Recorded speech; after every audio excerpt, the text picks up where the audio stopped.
learning window. The words and, or, but, and because in the above sentences join two words or two sentences. These words are called joining words. They are also called conjunctions. Joining words are words that join two words or two sentences. A. The word and is a joining word. It is used to join together both words and sentences. Read these sentences. Aparna went to the market. She bought fresh vegetables. This can be written as Aparna went to the market and bought fresh vegetables. B. The word but is also a joining word.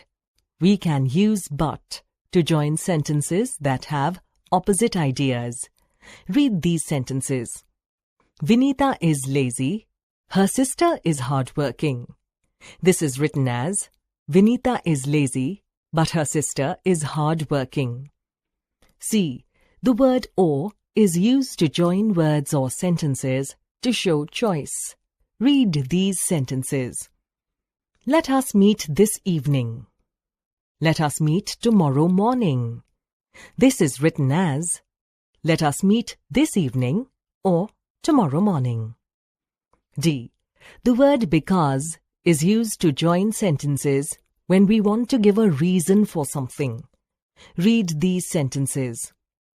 I went to the library. I wanted to return a book. This is written as I went to the library because I wanted to return a book.